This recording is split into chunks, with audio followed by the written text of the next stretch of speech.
ஆண்டவரும் இரட்சகருமாகிய இயேசு கிறிஸ்துவின் நாமத்தினாலே உங்கள் ஒவ்வொருவரையும் நான் வாழ்த்துகிறேன். சவுண்ட் ஆஃப் ஜாய் வழங்கும் தேவ சத்தம் என்ற நிகழ்ச்சிக்கு நான் உங்களை அன்போடு கூட வாழ்த்தி வரவேற்கிறேன். எல்லாரும் சந்தோஷமாக இருப்பீர்கள் என்று கர்த்தருக்குள் நான் விசுவாசிக்கிறேன். தேவன் நம்மை வழி நடத்த நமக்கு போதுமானவராக இருக்கிறார். பயப்படாதே, நான் உன்னை மீட்டு கொண்டேன், நீ என்னுடையவன் என்று சொல்லி கர்த்தர் போன வாரத்தில் பேசினதைப் போலவே தேவன் நம் ஒவ்வொருவரையும் இந்த நாள் வரைக்கும் நாம் பயப்படாமலும் கலங்காமலும் தேவன் நம்மோடு கூட இருந்து நடத்தி வருகிறார். அதற்காக நான் கர்த்தரை ஸ்தோத்தரிக்கிறேன். அநேகர் எனக்கு கால் செஞ்சீங்க, அந்த செய்தியை குறித்து அநேகர் என்னோடு கூட பகிர்ந்து கொண்டீர்கள். கர்த்தர் உண்மையாகவே எங்களோடு கூட பேசினார் என்று சொல்லி, எனக்காகவே இந்த செய்தி இருந்தது என்று சொல்லி போதகர்கள் கூட சொல்லும்படியாக தேவன் எனக்கு உதவி செய்தார். அதற்காக நான் கர்த்தரை ஸ்தோத்தரிக்கிறேன். தேவனுக்கே நன்றி செலுத்துகிறேன். இந்த நாளிலும் கூட தேவன் நம்மோடு கூட பேசும்படியாக நாம் தேவனை ஒரு நிமிடம் நாம் நோக்கி பார்க்கலாமா? தகப்பனே, நாங்கள் உம்மை துதிக்கிறோம் ராஜா, உம்மை ஸ்தோத்தரிக்கிறோம், உமக்கு நன்றி செலுத்துகிறோம். பரிசுத்த ஆவியானவரே, அப்பா, நீர் இறங்கி வருவீராக. தேவ மகிமை இப்பொழுது இந்த இடத்துல இறங்கி வர வேண்டுமாய் செபிக்கிறோம் ஐயா. தகப்பனே, உம்மை நோக்கி பார்க்கிற யாவரும் ஆண்டவரே பிரகாசம் அடைந்தார்கள், அவர்கள் முகங்கள் வெட்கப்பட்டு போவது இல்லை என்று சொன்னீரப்பா. இந்த நாளிலும் கூட உம்மை நோக்கி பார்க்கும்படியாக ஆண்டவரே அமர்ந்திருக்கிற ஒவ்வொருவரையும் என் தேவன் நோக்கி பார்ப்பீராக. ஆண்டவரே, உலகத்தில் வந்த எந்த மனுஷனையும் பிரகாசிப்பிக்கிற மெய்யான ஒளியான இயேசுவே, உம்மை நோக்கி பார்க்கிற பிள்ளைகளை கர்த்தாவே நீர் பிரகாசிக்க பண்ணுவீராக. மலை மேல் உள்ள பட்டணமாய் ஆண்டவரே நீர் அவர்களை ஆசீர்வதிப்பீராக. நீர் கூட இருந்து நடத்துவீராக. நீங்க பேசுங்கப்பா டாடி, நீங்க பேசும்படியாய் நாங்கள் காத்திருக்கிறோம். ஆண்டவரே, நாங்கள் என்ன செய்ய வேண்டும், எப்படி நடக்க வேண்டும், ஒவ்வொரு காரியத்தை குறித்தும் தேவன் நீர் எங்களுக்கு போதித்து வழி நடத்துங்கப்பா. ஆண்டவரே, உம்முடைய கரத்திலே எங்களை தாழ்த்துகிற ராஜா, நீங்க பேசுங்கப்பா. கிருபாசனத்திலே எரிந்து கொண்டிருக்கிற தேவ அக்கினி இப்பொழுது எங்கள் மத்தியிலே வெளிப்படுவதாக. நீர் இறங்குவீராக.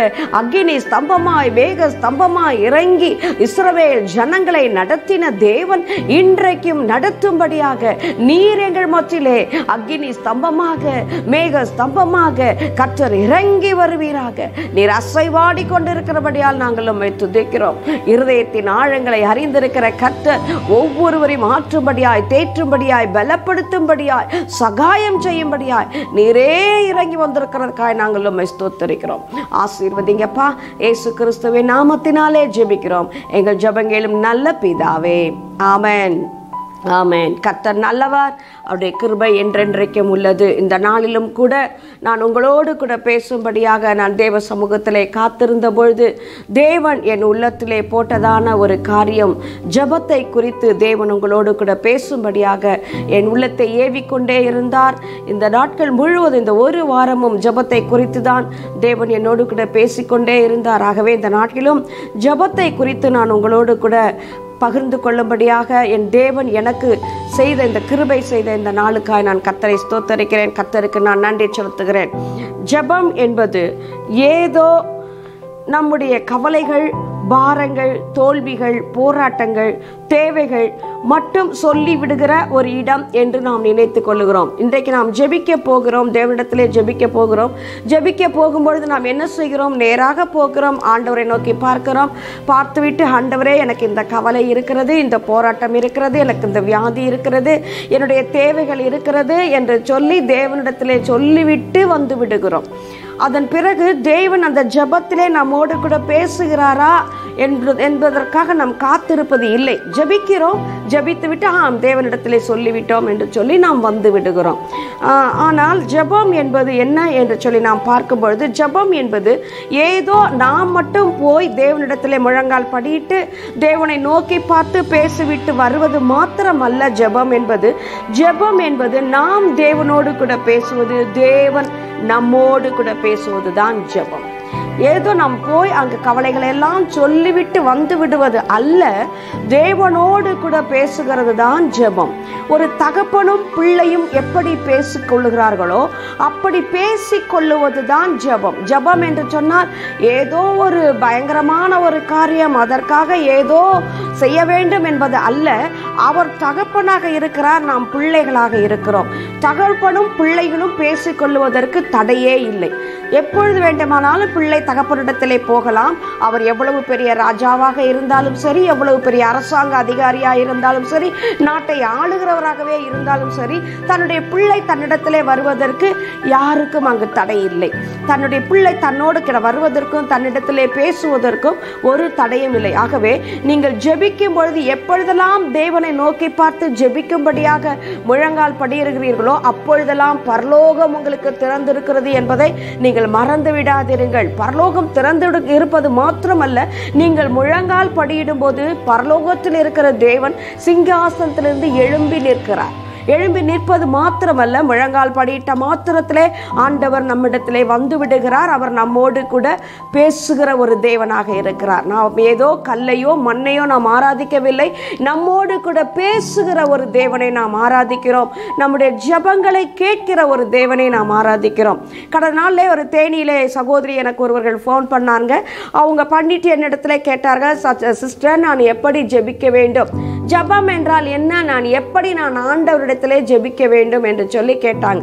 அப்போ அவங்களுடைய கவலைகளை எல்லாம் என்கிட்ட சொல்லிட்டே இருந்தாங்க. அந்த சகோதரி தொடர்ந்து எனக்கு ஃபோன் கால் செய்து கொண்டே இருந்தார்கள், செய்து கொண்டு அவங்களுடைய காரியங்களை சொல்லிக்கொண்டே இருந்தார்கள். அப்பொழுது நான் அவர்களிடத்திலே சொன்னேன், எப்படி நீங்கள் இப்பொழுது எனக்கு ஃபோன் செய்து என்னோடு கூட பேசி உங்கள் பாரங்கள் உங்கள் கவலைகள் எல்லாவற்றையும் என்னோடு கூட சொல்றீங்க, நான் உங்களுக்கு அதற்கு ஏற்ற பதிலை, தேவன் எனக்கு சொன்ன பதிலை நான் உங்களிடத்திலே சொன்னேனே, இதுதான் ஜெபம், வேறு ஒன்றும் அல்ல. தகப்பனும் பிள்ளையும் பேசிக்கொள்ளுகிற இடம்தான் ஜெபம் என்று சொல்லி நான் அவர்களுக்கு சொல்லி கொடுத்தேன். அப்பொழுது அந்த புறஜாதியான அந்த சகோதரி, நான் அப்படி ஆண்டவரோடு கூட பேச முடியுமா என்று சொல்லி கேட்டாங்க. நிச்சயமாக தேவனோடு கூட நாம் பேச முடியும். தேவனோடு கூட நாம் பேச வேண்டும் என்பதற்காகத்தான் இயேசு கிறிஸ்து மனு அவதாரம் எடுத்து இந்த பூமியிலே வந்து நமக்கும் தேவனுக்கும் இடையே பாவம் என்ற சுவரை தகர்த்து எறியும்படியாக, தேவனோடு கூட நம்மை ஒப்புரவாக்கும்படியாக, தேவனோடு கூட நம்மை ஐக்கியப்படுத்தும்படியாகத்தான் இயேசு கிறிஸ்து இந்த பூமிக்கு கடந்து வந்தார். சிலுவையிலே மரித்து ஜீவனை கொடுத்து இரு திறத்தாரையும் ஒரே தரமாக மாற்றி தேவனை நோக்கி பார்க்கும்படியாகத்தான் சிலுவையிலே தன் ஜீவனை கொடுத்தார்.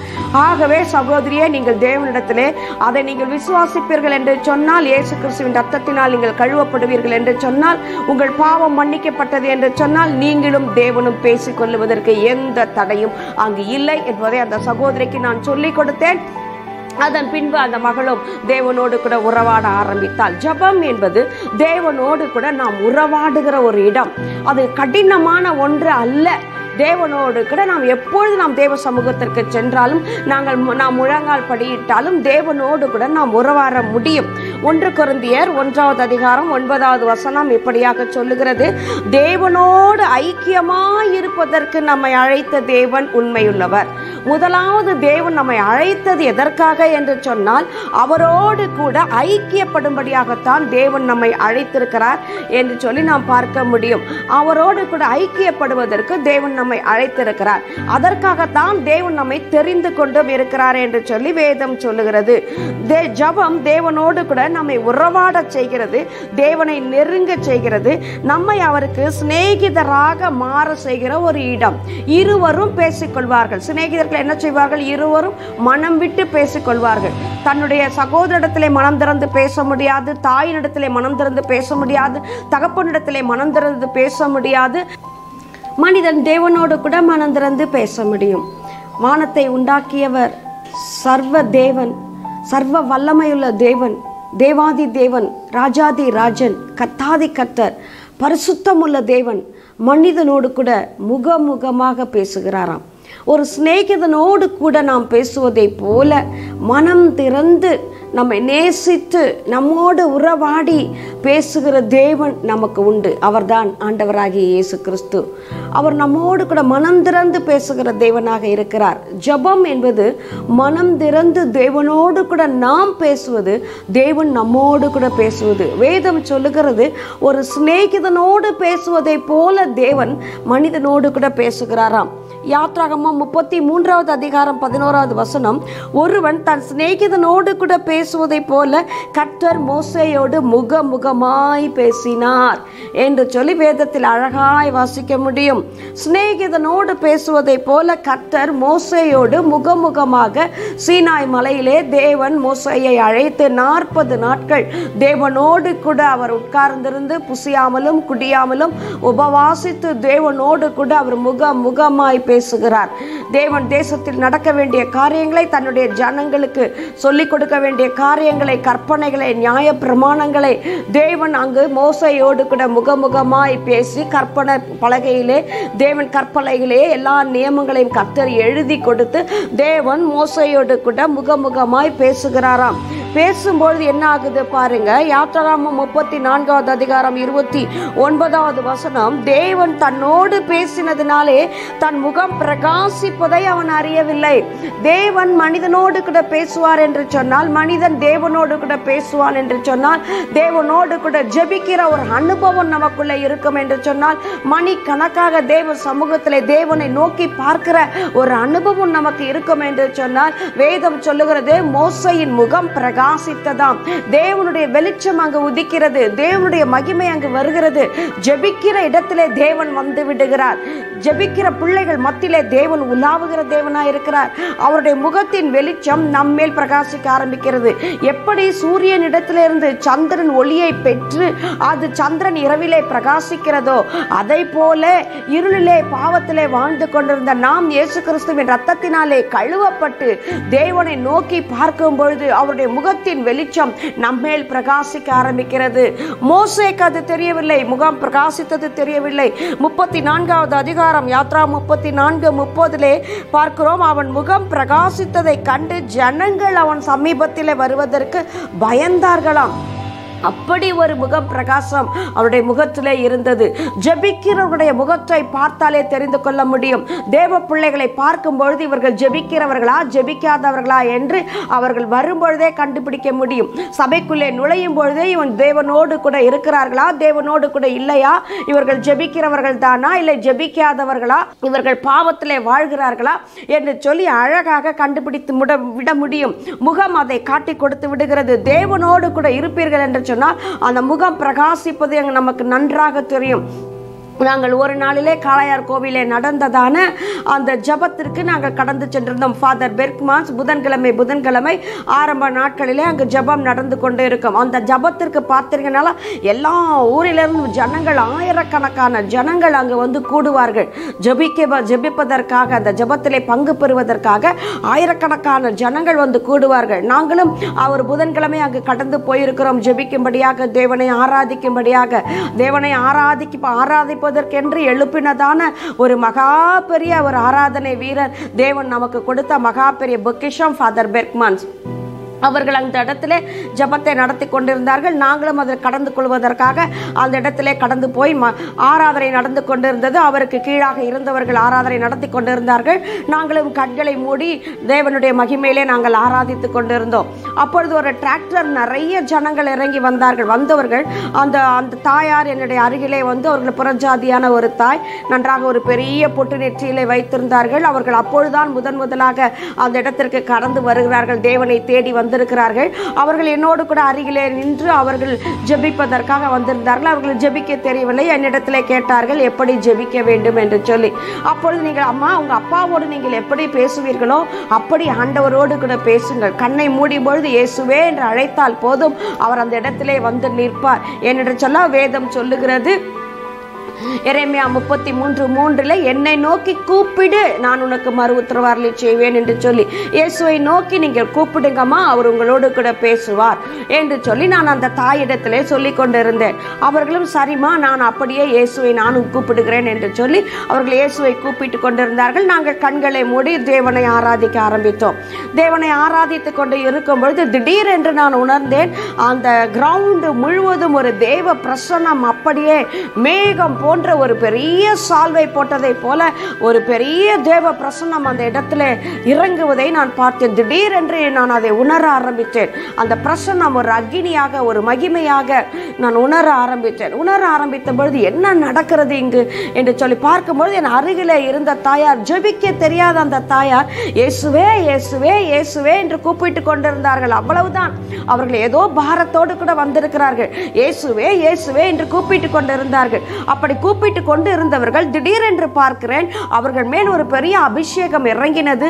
இறங்கின பின்பு அவர்கள் அந்நிய பாஷையிலே தேவனோடு கூட பேச ஆரம்பித்து விட்டார்கள். பாருங்கள், அன்றைக்கு தான் வந்திருக்கிறார்கள். அவர்களுக்கும் இயேசுவுக்கும் எந்த விதமான சம்பந்தமும் கிடையாது. அவர்கள் தேவனை அறியாதவர்கள்.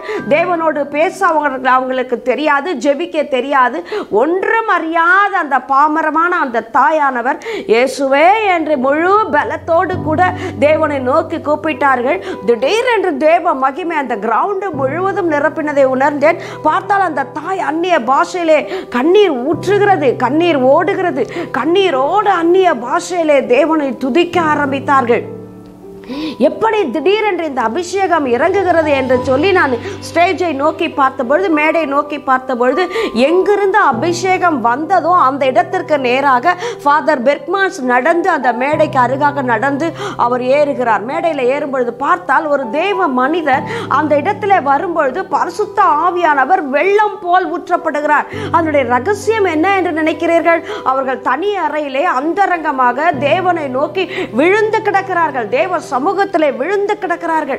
அப்படி விழுந்து கிடக்கும் பொழுது தேவனோடு முகமுகமாய் பேசுகிற ஒரு அனுபவம் வரும்பொழுது அந்த ஜப ஆவிக்குள் அவர்கள் நிரம்பும் பொழுது ஜெபிக்க ஜெபிக்க ஜெபிக்க ஜெபிக்க தேவ வல்லமை அவர்களை அப்படியே மூடிக்கொள்ளுகிறது. தேவ பிரசன்னம் அப்படியே மூடிக்கொள்ளுகிறது. அப்படி தேவ பிரசன்னம் மூடிக்கொண்டிருக்கும் பொழுது அவர்கள் அதை உணர்கிறார்களோ இல்லையோ, காண்பவர்கள் அதை உணரத்தக்கதாக தேவன் வெளியரங்கமாக தேவன் பதில் கொடுக்கிறார். அதனால தான் இயேசு சொன்னார், அந்த ரங்கத்தில் இருக்கிற உன் பிதாவை நோக்கி உன் அறை வீட்டை பூட்டிக் கொண்டு எப்படி ஜெபிக்க வேண்டும்? அந்த ரங்கத்தில் இருக்கிற பிதாவை நோக்கி அறை வீட்டை பூட்டிக் கொண்டு தேவ சமூகத்தில் விழுந்து ஜெபிக்கும் பொழுது தேவன் பிரகாசிப்பிக்கிற தேவனாக இருக்கிறார். தம்மை நோக்கி பார்க்கிற முகங்களை பிரகாசிக்க பண்ணுகிற தேவனாக இருக்கிறார். அவர்களை மாத்திரம், அவர்கள் முகங்கள் மாத்திரம் பிரகாசிப்பது அல்ல, அவர்களிடத்திலிருந்து ஒரு பெரிய வெளிச்சம் எழும்பி மலை மேல் உள்ள பட்டணமாக தேவன் அவர்களை மாற்றி உலகத்திற்கு அவர்கள் பிரகாசம் உள்ளவர்களாக அந்த ஒளியை கொடுக்கத்தக்கதாக, அந்த வெளிச்சத்தை ஜனங்களுக்கு கொடுக்கத்தக்கதாக தேவ மனிதர்களை கர்த்தர் அங்கு மாற்றுகிறார். ஜபம் அவ்வளவு விலையேற பெற்ற ஒன்று. எத்தனையோ உதாரணங்களை இதே போல் நாங்கள் சொல்ல முடியும். தேவ மனிதர்களோடு நாங்கள் நிற்கும் பொழுது, தேவ மனிதர்களோடு விலையேற பெற்ற தேவ தாசர்களோடு நிற்கும் பொழுது, அவர்களை எங்களை கடந்து போகும் பொழுது தேவ பிரசன்னம் எங்கள் மேல் இறங்குகிறதை நாங்கள் பார்த்திருக்கிறோம். அந்த இடத்துல தேவ மகிமை கூடியிருக்கிறதை பார்த்திருக்கிறோம். தேவன் அங்கு அசைவாடுவதை பார்த்திருக்கிறோம். பரலோகத்தின் தேவ தூதர்கள் அங்கு இறங்கி இருக்கிறதை பார்த்திருக்கிறோம். ஜபம் அவ்வளவு விலையேற பெற்ற ஒன்று. தேவனோடு கூட முகமுகமாக பேசும் பொழுது, தேவனிடத்தில் நாம் சிநேகிதர் பேசுவதை போல நாம் பேசும் பொழுது அப்படி தேவன் கிரியை செய்கிற தேவனாக இருக்கிறார். நம்மை மாற்றுவது மாத்திரமல்ல, நம்முடைய முகத்தை பிரகாசிப்பிக்க வைக்கிறது மாத்திரமல்ல, நம்மை கேட்கிறதான, நம்ம இடத்துல வருகிறதான எல்லாரையும் பிரகாசிப்பிக்கிற பண்ணுகிற தேவனாக அவர் இருக்கிறார். அதனால் தான் சத்ருவானவன் இன்றைக்கு எழும்பி சொல்லுகிறான், ஜெபிக்காதீர்கள், ஜபம் தேவையில்லை. மிக தந்திரமாக பிசாசானவன் எழும்பி இன்றைக்கு தவறான ஒரு போதனையை சபைகளுக்குள் கொண்டு வந்து கொண்டு இருக்கிறான். ஜபம் அவசியம் இல்லை. கிருபையின் காலத்திலே நாம் வாழ்ந்து கொண்டு இருக்கிறோம். ஆகவே ஜபம் அவசியம் இல்லை என்று சொல்லி இன்றைக்கு அநேகர் என எழும்பி சத்துருக்கு கிரியை செய்து கொண்டு இருக்கிறார்கள். சாத்தானுடைய வாயாக செயல்பட்டு கொண்டு இருக்கிறார்கள். நன்றாக தெரிந்து கொள்ளுங்கள், ஜபிக்கிறவர்களோடு கூட தேவன் இருக்கிறார். ஜபம் இல்லை என்று சொன்னால் வேறு யார் அங்கு இருக்கிறார்கள் என்பதை நீங்களே தெரிந்து கொள்ளுங்கள். ஜபம் எங்கே இருக்கிறதோ, தேவனோடு கூட உறவாடுகிற ஒரு அனுபவம் எங்கே இருக்கிறதோ அந்த இடத்துல தேவன் இருக்கிறார். ஜபிக்க வேண்டாம் என்று சொன்னால் அவர்கள் சொல்லுகிறார்கள், ஜபம் தேவையில்லை, விசுவாசம் மாத்திரம் போதும் என்று சொல்லி. விசுவாசம் எப்படி வரும்? ஜபத்திலே இருக்கும் பொழுதுதான் விசுவாசம் வரும். ஜபத்திலே இருக்கும் பொழுதுதான் நமக்கு ஒரு சமாதானம் வரும். அழகாக பிலிப்பியர் 4வது அதிகாரம் 6வது வசனம் சொல்லுகிறது, நீங்கள் ஒன்றுக்கும் கவலைப்படாமல் உங்கள் ஜபங்களை எல்லாம், உங்கள் வேண்டுதல்களை எல்லாம் ஸ்தோத்திரத்தோடு கூட தேவனுக்கிடத்திலே தெரியப்படுத்துங்கள். அப்பொழுது ஒருவராலும் கொடுக்க முடியாத ஒரு தேவ சமாதானம், தேவனுடைய தேவ சமாதானம் உங்கள் இருதயங்களை மூடிக்கொள்ளும் என்று சொல்லி நாம் ஜெபிக்கும் பொழுது தேவ சமாதானம் அந்த இடத்திலே வருகிறது, சந்தோஷம் வருகிறது, ஒரு சமாதானம் வருகிறது. நன்றாக பாருங்கள், நமக்கு எவ்வளவு பயம் இருக்கும் பொழுதும், நம்முடைய வாழ்க்கை குறித்த கவலை இருக்கும் பொழுதும், கண்ணீரான சூழ்நிலைகள் இருக்கும் பொழுதும் நாம் தேவனிடத்திலே கடந்து சென்று ஜெபிக்கும் பொழுது, தேவனுடைய முகத்தை நாம் நோக்கி பார்க்கும் பொழுது, தேவன் அந்த இடத்திலே இறங்கி தேவன் கிரியை செய்கிற தேவனாக இருக்கிறார். ஜெபத்திற்கு பதில் கொடுக்கிற தேவனாக இருக்கிறார். சமாதானத்தினால் நம்மை நிரப்புகிறார், சந்தோஷத்தினால் மூடுகிறார். ஆனால் இன்றைக்கு என்ன சொல்லுகிறார்கள்? ஜெபிக்காதிருங்கள் என்று சொல்லுகிறார்கள், விசுவாசித்தால் போதும் என்று சொல்லுகிறார்கள். அந்த விசுவாசமே உலகத்தை ஜெயிக்கிற ஜெயம் என்று சொல்லிக் கொண்டிருக்கிறார்கள். ஆனால் வேதம் சொல்லுகிறது, ஒரு கிறிஸ்தவனுடைய அடையாளம் ஜெபம். கிறிஸ்துவை உடையவர்கள் தான் கிறிஸ்தவர்கள். கிறிஸ்து யார்? அவர் எப்பொழுதும் எல்லா வேளைகளிலும் ஜெபிக்கிறவர். கிறிஸ்து என்று சொன்னாலே அவர் அபிஷேகிக்கப்பட்டவர், அபிஷேகம் பெற்றவர்களை தான் கிறிஸ்து என்று சொல்லுகிறார். அதனால்தான் சீஷர்கள் பல்கி பெருகின பொழுது அவர்களுக்கு கிறிஸ்தவர்கள் என்று பெயர் வைக்கப்பட்டது. ஏன் என்று சொன்னால், இப்பொழுது அவர்கள் கிறிஸ்துவை தரித்து கொண்டார்கள்.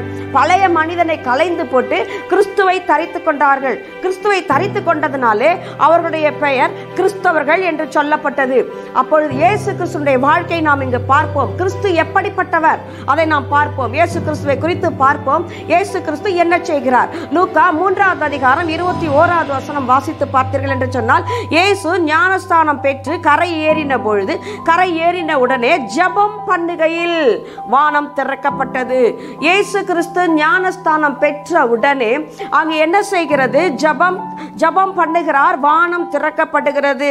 ஞானஸ்தானம் பெற்ற உடனே இயேசு கிறிஸ்து ஜெபிக்கிறார். இயேசு ஏன் ஞானஸ்தானம் பெற வேண்டும்? இயேசு எதற்காக ஜெபிக்க வேண்டும்? எதற்காக தேவன் இந்த மாதிரி காரியங்களை செய்ய வேண்டும்? எப்பொழுதும் அவர் ஜெபிக்கிறவராக ஏன் காணப்பட வேண்டும்? வேதம் சொல்லுகிறது, மத்தேயு 3வது அதிகாரம் 13வது வசனம், அவர் இயேசு ஞானஸ்தானம் பெறும்படியாக யோவானிடத்திலே கடந்து சொல்லுகிறார். யோவான், ஆண்டவரே, நம்முடைய பாதரட்சையை நான் அவிழ்க்கிறதுக்கு நான் பாத்திரன் அல்ல, நீர் என்னிடத்திலே நான் உம்மிடத்திலே ஞானஸ்தானம் பெற வேண்டியதா இருக்க, நீர் என்னிடத்திலே பெறலாமா என்று கேட்கும் பொழுது ஆண்டவர் அங்கு அழகாய் சொல்லுகிறார். பாருங்கள், மத்தேயு 3வது அதிகாரம் 15வது வசனம், இப்படி எல்லா நீதியையும் நிறைவேற்றுவது நமக்கு ஏற்றதாயிருக்கிறது. வேதம் சொல்லுகிறது, எதற்காக இயேசு கிறிஸ்து ஞானஸ்தானம் எடுத்தார்? அவர் தேவன் தானே, தேவனுடைய குமாரன் தானே, பரிசுத்த ஆவியினால் நிரப்பப்பட்டு பிறந்தவர் தானே. அவர் எதற்காக ஜெபிக்க வேண்டும்? ஏன் அப்படிப்பட்ட ஒரு ஜெப வாழ்க்கை நமக்கு முன்பாக அவர் காட்ட வேண்டும்? வேதம் தெளிவாய் சொல்லுகிறது, இப்படி எல்லா நீதியையும் நிறைவேற்றுவது நமக்கு ஏற்றதாயிருக்கிறது. எதற்காக? நாம் அதை தெரிந்து கொள்ளும்படியாக, நாம் அதை புரிந்து கொள்ளும்படியாக, நமக்கு மாதிரியாக இருக்கும்படியாகத்தான் இயேசு கிறிஸ்து அந்த காரியங்களை அதை செய்கிறார். இப்பொழுது நீ செய், இதை செய்ய எனக்கு இடம் கொடு என்று சொல்லி இயேசு சொல்லுவதனுடைய நோக்கம், இயேசு நமக்கு முன்மாதிரியாக அங்கு வாழ்ந்து காட்டுகிறார். அதனால் தான் என்னுடைய அடிச்சுவடுகளை பின்பற்றுங்கள் என்று சொல்லுகிறார். அவர் நமக்கு ஒரு அடிச்சுவடுகளை வைத்து விட்டு சொல்லுகிறார். அந்த அடிச்சுவடுகளை நாம் பின்பற்ற வேண்டும் என்று சொன்னால் இயேசு கிறிஸ்துடைய வாழ்க்கை தான் நமக்கு முன்மாதிரியாக இருக்கிறது. அதனால் தான் எபிரேய ஆக்கியோன் சொல்லுகிறார், 12வது அதிகாரம் 1வது வசனம், இத்தனை மேகம் போன்ற திரளான சாட்சிகள் உங்களை சூழ்ந்து நிற்க நீங்கள் நெருங்குகிற பாரங்களையும் பாவங்களையும் உதறி தள்ளிவிட்டு விசுவாசத்தை துவக்குகிறவரும் முடிக்கிறவருமாகிய இயேசு கிறிஸ்துவை நோக்கி உங்கள் ஓட்டத்தை பொறுமையோடு கூட ஓடுங்கள் என்று சொல்லி ஆண்டவர் சொல்லுகிறார். இயேசு கிறிஸ்து தான் நமக்கு முன்மாதிரி. இயேசுவை நோக்கி பார்த்து ஓடுங்கள் என்று சொல்லி வேதம் தெளிவாக நமக்கு சொல்லுகிறது. ஜெபிக்கிறவர்கள் தேவனுக்கு பிரியமானவர்களாய் இருக்கிறார்கள். தேவ பிள்ளைகளே, அதைத்தான் இயேசு கிறிஸ்து நமக்காக வாழ்ந்து காட்டுகிறார். தானியேல் 10வது அதிகாரம் 1வது வசனம், பிரியமான புருஷனாகிய தானியேலே, தானியேலை ஏன் அப்படி அங்கு தேவதூதன் வந்து அழைக்கிறார்? பிரியமான புருஷரே என்று ஏன் அழைக்கிறார்? அவர் ஜெபிக்கிற ஒரு மனிதனாக காணப்பட்டார். அவர் எப்பொழுதும் போல 3 வேளை ஜெபிக்கிற ஒரு மனிதன். எந்த போராட்டம் வந்தாலும் சரி, அந்த ஜெபத்திற்கு விரோதமாக சத்துரு எவ்வளவு எழும்பினாலும் சரி, நீங்கள் தானியேல் அதிகாரத்தை வாசித்து பாருங்கள். அவர் எதற்கும் கவலைப்பட மாட்டார். எவ்வளவு பெரிய சட்டம் அதற்கு விரோதமாக ஏற்றப்பட்டாலும் சரி, தானியேல் ஜெபிக்கிற ஒரு தேவ மனிதனாக இருந்தார். ஜெபத்திலே ஒரு வைராக்கியம் உள்ளவராக அவர் ஜெபிக்கிறவராக இருந்தார், ஜெப ஆவியினால் நிரப்பப்பட்டவராக இருந்தார். இன்றைக்கு ஜெபிக்க வேண்டாம் என்று சொல்லுகிறார்கள். ஆனால் ஜெபத்தில் வைராக்கியம் உள்ளவர்களை பார்த்துதான் ஆண்டவர் சொல்லுகிறார், எனக்கு பிரியமான புருஷனே என்று சொல்லி. பாருங்கள், ஜெபிக்கிறவர்கள் தேவனுக்கு பிரியமானவர்களாய் இருப்பார்கள். ஜெபிக்கிறவர்கள் தேவனுடைய இருதயத்திற்கு ஏற்றவர்களாய் இருப்பார்கள். ஜெபிக்கிறவர்கள் தேவனுடைய இருதயத்தை அறிந்தவர்களாய் இருப்பார்கள். ஜெபிக்கிறவர்கள் தேவனுடைய இருதயத்தின் ஏக்கங்களை தெரிந்து கொண்டவர்களாய் இருப்பார்கள். ஜெபிக்கிறவர்கள் தேவனோடு கூட கிரியை செய்கிறவர்களாய் இருப்பார்கள். ஹல்லேலூயா சொல்லுவோமா?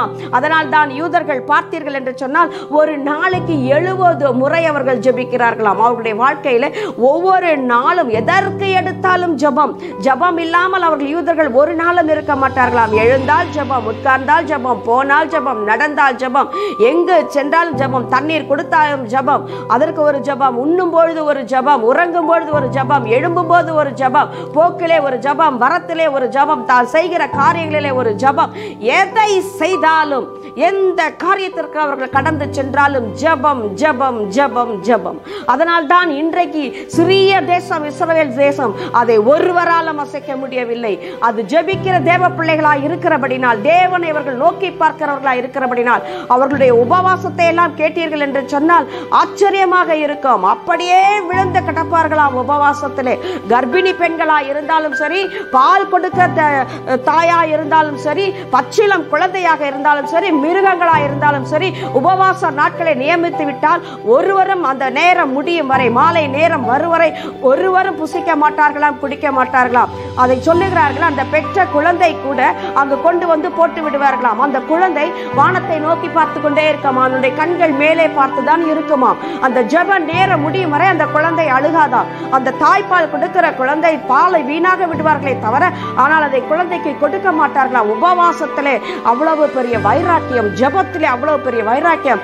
ஏனென்று சொன்னால் உபவாசித்து ஜெபித்து தேவன் தமக்கு கிரியை செய்கிறவர்களை அனுபவித்தவர்கள், தேவனுடைய காரியங்களை அனுபவித்தவர்கள், தேவனை ருசித்தவர்கள்.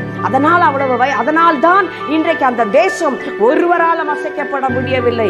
தேவனே அந்த தேசத்திற்காக எழும்பி நின்று யுத்தம் செய்கிற தேவனாக இருக்கிறார். ஹல்லேலூயா சொல்லுங்கள். அது மாத்திரமல்ல, அடுத்ததாக பார்க்கிறோம், இயேசு கிறிஸ்துவும் உபவாசித்து ஜெபிக்கிறவராக.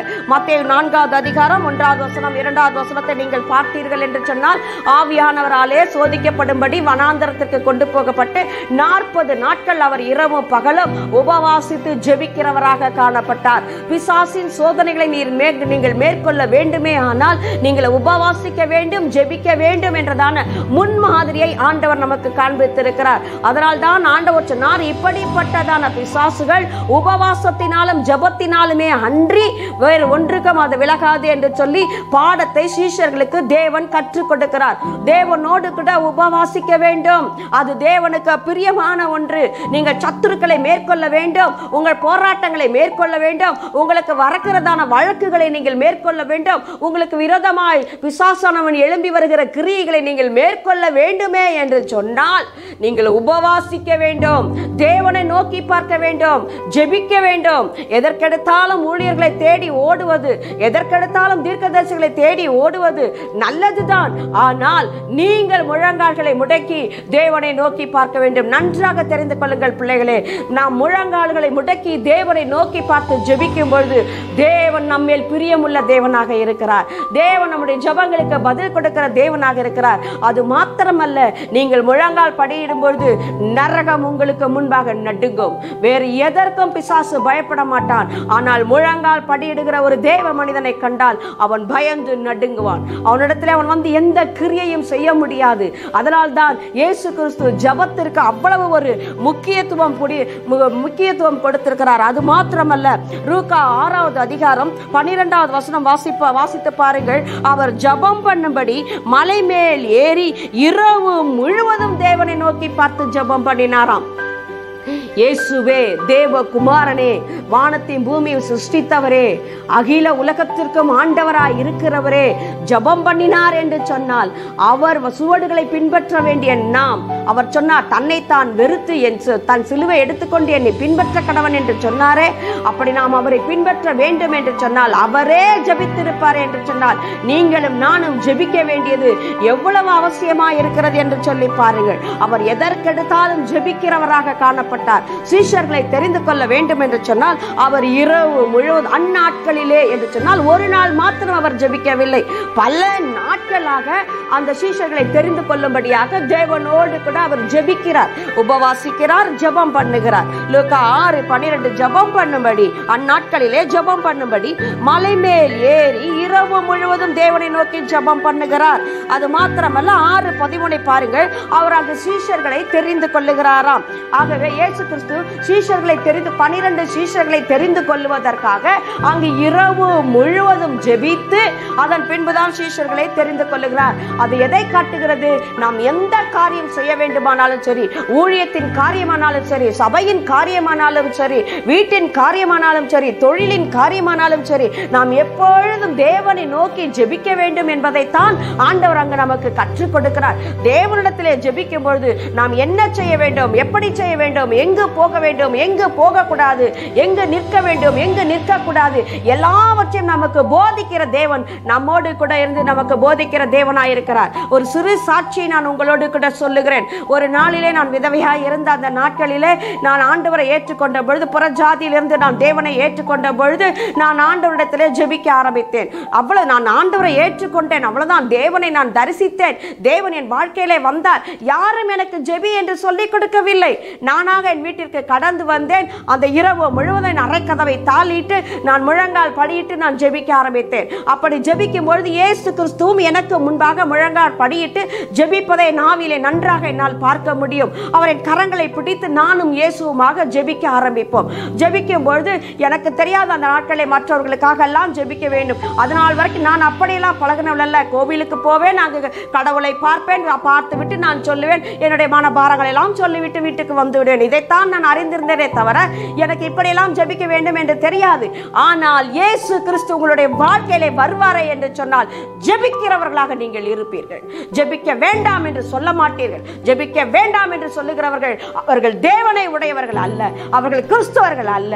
நான் என்ன செய்தேன்? உடனே வீட்டிற்குள்ளே கடந்து வந்தேன், முழங்கால் படியிட்டேன். தேவனோடு யாரும் எனக்கு சொல்லிக் கொடுக்கவில்லை. முழங்கால் படியிட்டேன், நான் ஜெபிக்க ஆரம்பித்தேன், மற்றவர்களுக்காக ஜெபிக்க ஆரம்பித்தேன். 1 தீமோத்தேயு 2:1-2 வசனங்களே சொல்லப்பட்டபடி, ஆண்டவரை நான் உம்மை கண்டு கொண்டேனே, இதோ இந்த ஜனங்கள் உம்மை கண்டு கொள்ளவில்லையே, ஆண்டவரே இவர்கள் எல்லாம் நரகத்துக்கு போகிறார்களே என்று சொல்லி நான் குடியிருந்த ஹவுஸ் ஓனர் அவர்களுக்காக, அருகிலே இருக்கிறவர்களுக்காக எல்லாம் ஜெபிக்க ஆரம்பித்து விட்டேன். ஜெபிக்க ஆரம்பித்தேன். அந்த நாட்களில் ஆண்டவரை நான் அடுத்து என்ன செய்வது, நான் எங்கு போவது, நான் இப்பொழுது கிறிஸ்தவளாக மாறிவிட்டேனே, நான் தனிமையாக இருக்கிறேனே, நான் என்ன செய்வது, நான் யாரிடத்திலே போவது, ஆண்டவரே என்னை போல உம்மை நேசிக்கிற எனக்கு ஒரு நல்ல தாய் தகப்பன் எனக்கு வேண்டும் ஆண்டவரே என்று சொல்லி நான் 3 நாட்கள் உபவாசம் எடுத்து என் அறை கதவை பூட்டிக் கொண்டு எல்லா ஜன்னல் எல்லாவற்றையும் அடைத்து விட்டு நானும் தேவனுமாக உபவாசிக்க ஆரம்பித்தோம். நாங்கள் ஜெபிக்க, நாங்கள் இருவருமாக கை கோர்த்து ஜெபிக்க ஆரம்பித்தோம். ஜெபிக்க அதுதான் என் வாழ்க்கையிலே முதல் முறை நான் உபவாசம் எடுத்து ஜெபிப்பது. அப்படி ஜெபிக்கும் பொழுது தேவன் என்னோடு கூட பேச ஆரம்பித்தார். 3வது நாள் நான் மிகவும் பலவீனப்பட்ட பொழுது, நீங்கள் நம்புகிறீர்களோ இல்லையோ, தேவன் அதற்கு சாட்சி, என் வானம் திறக்கப்பட்டதை நான் பார்த்தேன். அது மாத்திரமல்ல, வானத்தில் இருந்து தேவ தூதர்களோடு கூட மேகங்களோடு கூட இயேசு கிறிஸ்துடைய அந்த வஸ்திரம் பறந்தபடி இயேசு கிறிஸ்து அழகா இறங்கி வருகிற அந்த காட்சியை நான் பார்த்தேன். இயேசு இறங்கி வந்தார், ஒரு திராட்சை ரசத்தை கொடுத்து என்னை குடிக்க செய்தார். குடித்த பின்பு என்னை கர்த்தர் பலப்படுத்தினார். பலப்படுத்தி விட்டு சொன்னார், மகளே நீ ராமேஸ்வரம் போ என்று சொல்லி. தேவன் பேசுகிற தேவன், நம்மை நடத்துகிற தேவன், நடக்க வேண்டிய வழியை காட்டுகிற தேவன். அவரை ஏன் நீங்கள் நம்பி இருப்பீர்கள் என்று சொன்னால், அவர் முகத்தையே நீங்கள் பார்த்திருப்பீர்கள் என்று சொன்னால், அவருடைய சமூகத்திலே நீங்கள் விழுந்து கிடப்பீர்கள் என்று சொன்னால், நிச்சயமாய் நீங்கள் வெட்கப்பட்டு போவது இல்லை. தேவன் அந்த இடத்துல இறங்கி வருகிறார். ஆண்டவர் உங்களோடு கூட பேசுகிறார். நீங்கள் நடக்க வேண்டிய வழிகளை உங்களுக்கு தேவன் காட்டுகிறார். தேவனே, தேவ பிள்ளைகளே, நீங்கள் ஆண்டவருக்குள் வளருவதுதான் தேவனுடைய ஊழியக்காரர்களுக்கு பிரியம். ஊழியக்காரர்கள் எல்லாம் அதற்கு உதவி செய்வதற்குத்தான் இருக்கிறார்கள்.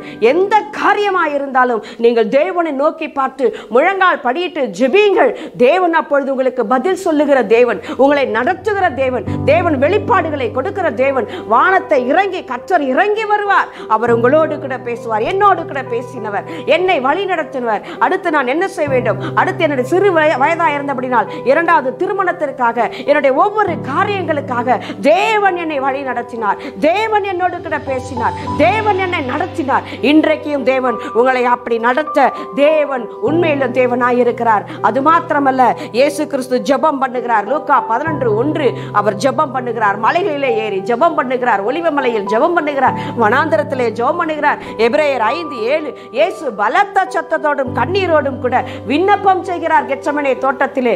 தேவ பிள்ளைகளே, நீங்களும் ஆண்டவரை நோக்கி பார்ப்பீர்கள் என்று சொன்னார். ஆண்டவரை நோக்கி பார்த்து நமக்கு ஜெபிப்போம் என்று சொன்னால் நிச்சயமாகவே தேவன் இறங்கி நம்மை ஆசீர்வதிக்கிற தேவனாய் இருக்கிறார். இதனுடைய தொடர்ச்சி நாம் அடுத்த வாரமும் ஜெபிக்கும் பொழுது என்ன நடக்கிறது, ஜெபம் எதையெல்லாம் நமக்கு சாதனையாக செய்கிறது, எப்படி நம்முடைய வாழ்க்கையை மாற்றுகிறது என்று சொல்லி அடுத்த வாரத்தை நாம் பார்க்க போகிறோம். ஆகவே இப்பொழுது கண்களை மூடி நாம் ஜெபிப்போம். தகப்பனே, நாங்கள் உம்மை ஸ்தோத்தரிக்கிறோம். ஆண்டவராய் உம்மை துதிக்கிறோம் ராஜா. தகப்பனே, உமக்கு நன்றி ராஜா. என் நாமத்தினாலே எங்கே 2-3 பேர் கூடியிருக்கிறீர்களோ அவர்கள் மத்தியில் இருக்கிறேன் என்று சொன்னவர் இப்பொழுது நீர் எங்கள் மத்தியிலே இருக்கிறபடியால் உமக்கு ஸ்தோத்திரம் ராஜா. தகப்பனே, உமக்கு நன்றி. நாங்கள் உம்மை நோக்கி பார்த்து ஜெபிக்கிறோம் ஐயா. நீங்க சொன்னீங்கப்பா, என்னை நோக்கி கூப்பிடு, நான் உன்னை விடுவிப்பேன் என்று கர்த்தர் சொன்னீரப்பா. நீ என்னை நோக்கி கூப்பிடு, உனக்கு நான் மறு உத்தரவாதம் செய்வேன். நீ அறியாததும் எட்டாததுமான காரியங்களை நான் உனக்கு செய்வேன் என்று சொன்னீரே. ஆபத்து காலத்தில் என்னை நோக்கி கூப்பிடு, நான் உன்னை விடுவிப்பேன், நீ என்னை மகிமைப்படுத்துவாய் என்று சொன்னீரே. அவன் என் நாமத்தை அறிந்திருக்கிறபடினால் அவன் என்னை நோக்கி கூப்பிடுவான், நான் அவனுக்கு மறு உத்தரவு அருளுவேன். அவன் என்னை மகிமைப்படுத்துவான், நான் அவனை கனப்படுத்துவேன் என்று சொன்னீரே ராஜா. இப்பொழுது உம்மை நோக்கி பார்த்து நாங்கள் ஜெபிக்கிறோம். யார் யார் என்னென்ன தேவைகளோடு கூட இருக்கிறார்களோ, என்னென்ன பிரச்சனைகளோடு கூட இருக்கிறார்களோ, என்னென்ன மனவேதனையோடு கூட இருக்கிறார்களோ, ஆண்டவரே என்ன பாரத்தோடு இருக்கிறார்களோ, கடன் தொல்லைகளிலே இருக்கிறார்களோ, கர்த்தாவே வியாதியிலே வேதனைப்படுகிறார்களோ, இப்பொழுது தேவ வல்லமை இவர்கள் மத்தியிலே இறங்குவது ராஜா. ஆண்டவரே, நாங்கள் உம்மை நோக்கி பார்க்கிறோம். உம்மை நோக்கி பார்த்து நாங்கள் ஜெபிக்கிறோம். இப்பொழுதே தேவ பிரசன்னம் இவர்களை இறங்கி ஆண்டவரை விடுதலை செய்வதாக, இவர்கள் வெட்கத்திற்கு பதிலாக இரட்டனத்தனையான பலனை கர்த்தர் கொடுப்பீராக. ஆசீர்வதியும். துதிகன மகிமை உமக்கே செலுத்துகிறோம். இயேசுவின் நாமத்திலே ஜெபிக்கிறோம். ஜெபங்களும் நல்ல பிதாவே, ஆமென்.